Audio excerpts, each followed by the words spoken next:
Hi అండి. ఈరోజు మీకోసం ఇంకో కొత్త రెసిపీ తీసుకొచ్చానండి. అదే మంగళూరు స్పెషల్ గోలీ బజ్జీ. అదేనండి, మైసూర్ బోండా కూడా అంటారు దీన్ని. చాలా తక్కువ టైంలో టేస్టీగా సింపుల్గా ఎలా చేసుకోవాలో చూద్దామా మరి. ఒక గిన్నెలో 1 కప్పు బీట్ చేసుకున్న పెరుగు, 1/2 టేబుల్ స్పూన్ సోడా, టేస్ట్కి తగినంత సాల్ట్, 1 టేబుల్ స్పూన్ ఘీ, 1 table spoon sugar, 1 table spoon వచ్చేసి జీలకర్ర, అలాగే 1 టేబుల్ స్పూన్ వచ్చేసి కొబ్బరి, 2 పచ్చిమిర్చి ఇలా సన్నగా చాప్ చేసుకోవాలి. అల్లం కూడా ఇలా సన్నగా చాప్ చేసుకోవాలి. కొత్తిమీర కూడా ఇలా సన్నగా చాప్ చేసేసి మొత్తం వేసేసి మంచిగా ఇలా మిక్స్ చేసేసుకోవాలన్నమాట. ఇలా మిక్స్ చేసుకున్న తర్వాత 1 కప్ పెరుగుకి 2 కప్పులు మైదా పిండి అనేది ఇలా వేసుకొని మంచిగా చేత్తో మిక్స్ చేసుకోవాలి. ఏ కప్తో పెరుగు తీసుకున్నారో అదే కప్పుతో మైదా పిండి అనేది తీసుకోండి. క్వాంటిటీ కరెక్ట్గా సరిపోతుంది అనమాట.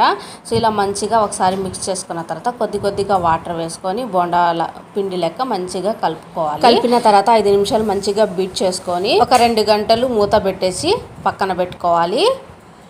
2 గంటల తర్వాత మూత తీసి చూద్దామా. చూసారు కదా పిండి ఎంత చక్కగా పొంగిందో. ఒకసారి మళ్ళీ ఈ విధంగా మంచిగా మిక్స్ చేసేసుకోవాలన్నమాట.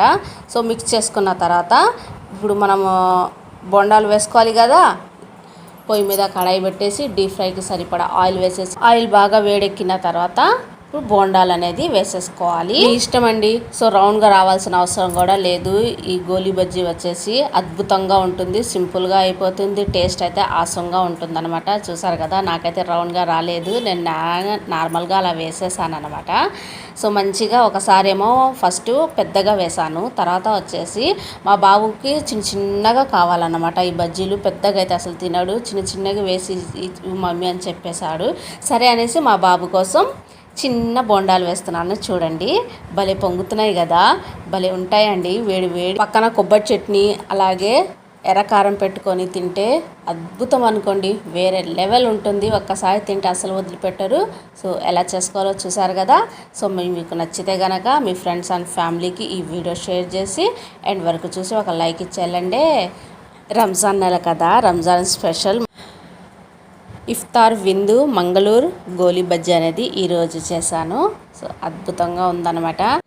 ఈ గోలీ బజ్జీ కూడా నేను తుంచి చూపిస్తున్నాను చూడండి. లోపల కూడా ఎక్కడ కూడా పచ్చిదనం లేకుండా మంచిగా పొంగి చాలా క్రిస్పీగా, బయట క్రిస్పీగా లోపల సాఫ్ట్గా, నోట్లో వేసుకుంటే వెన్నెలా కరిగిపోతుందండి. అంత బాగుందన్నమాట. చక్కగా ఉడికింది కూడా. చూపిస్తాను చూడండి. అసలు ఇంత కూడా పచ్చిదనం లేకుండా చక్కగా ఉడికింది కదా.